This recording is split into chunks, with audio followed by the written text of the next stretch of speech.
Elections. To put it in a nutshell, we are a democratic organization. We believe in free and fair elections at all times. But our system for having elections has been criticized very, very strongly by many concerned members. The truth about it is that most of the time, the turnout for elections are not more than 100 to 200 people, at the very most, in whichever chapter. Even chapters like the Abuja chapter that have over 2,000 members hardly have up to 200 people at the elections. I mean people coming to vote. This is not ideal. And most of the time, people are not able to come to vote because they have other commitments, it's logistically intensive, and so on. There have been critiques saying that in the information age that we're in now, we ought to have solutions to enable more people to be carried along. It simply isn't fair if elections are put on a particular date and you happen not to be in town or not to be informed, and so on. To make matters worse, considering the real facilities we have, that is the venues for such programs, we can barely, in most cases, host up to 200 people, not to mention if we had a full turnout of 1,000 or 2,000 people. It goes without saying that if we have a superior, better method with which to conduct elections, we should consider it. In addition to the capacity issue, we also have the information issue. Most people who are ex-qualites don't even know who they are voting for. They don't know the track records, they don't know the professional profiles, they don't even know what these candidates stand for. There hasn't been any forum that has been well developed enough to enable the proper campaigning, voter auditing, and voting itself. Given that we've gone through this problem every 2 years for the last 10 years, and all elections have been marred with conflict and strife at the end because of some version of this problem, there is an idea that we should consider doing elections online rather than doing them in one place. There are several pros and cons of either side of the argument. Some people would say that if the members are serious, they should come in person to attend. And if they don't come in person, then they are not really to be considered. Other people would say that it is unrealistic and unfair to expect everyone to leave all what they're doing and be at this place and this time with little notice and without even being heard from. Some of us think the best system is the one that carries the most people along.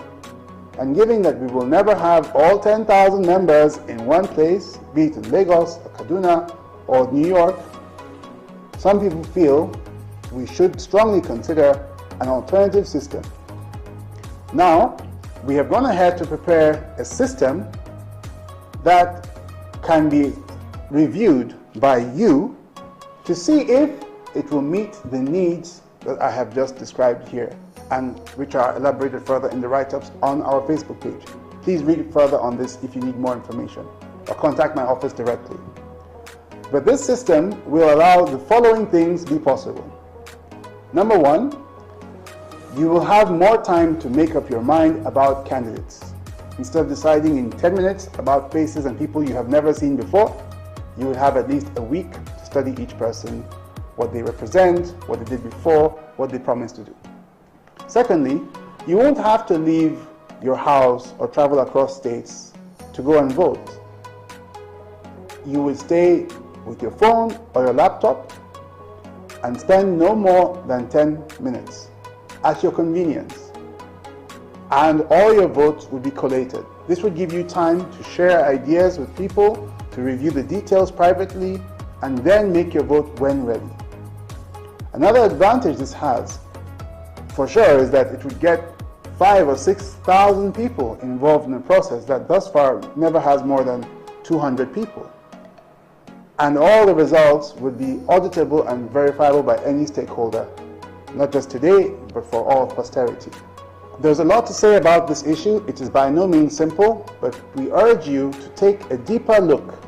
We have exposés on this issue online. Please take a look at it and simply give us your opinion in a very convenient way. we want to assure you that if this solution of having virtual elections is adopted or considered, the concerns that surround it will also be taken care of. We only need you to convey your feelings about this to the National Electoral Committee and the National Executive Committee and discuss the issue. We can go either way, but we're saying that if we want to make a change, it's high time we make a change for the good of many, not just for the good of a few. I might remind the House that the differences between the sets is quite large, or differences are quite large. We have some people who were born after some other people graduated. There's very little communication between these groups. Most of the younger sets don't feel a sense of ownership because they feel the older sets have controlled the association and have no say. This leads them to drift away and do their own thing. If they are able to do things online, this problem goes away. This is exactly one of the best ways in which we can actually unify and reduce the divide between the sets. Another concern that has been brought to our office is this electoral college system. This system is one in which each set is demanded or mandated to support only one candidate per person, per position. This means that K 2003 set can only support Mr. Samuel for National Treasurer, and then they can support Mr. Musa for President. The problem we have with this, from what we have been told, is that this would mean each set would have to conduct its own national election.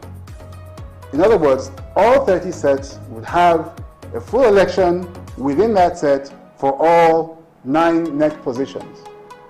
Can you imagine what that would mean, trying to do 30 parallel elections before doing one final selection, which is the composition of the results of all 30? We're saying this in a situation where most people don't even know who is contesting for which position. Certain problems arise. For example, how do you know who speaks for a set? If Mary from K 2007 says they choose Mr. A for president, and Ahmed from the same 2007 set says they choose Mr. B for president, how do we know who has the consensus opinion? Another problem we may also have is some sets may choose to boycott the process because they don't have any member who is being represented. How would you make them vote? So this is a problem that we have noticed and has been brought to our attention about the electoral college system, which, by the way, has never been used before in Kwali history. So we suggest that the intentions behind that are quite good, but that the implementation may need a review. And if it is considered that it is not acceptable to the House, then we should open our minds to alternatives. If it is acceptable to the House, then we should consider the implementation in detail so as to ensure that no one feels left out and the integrity of the elections are not called into question.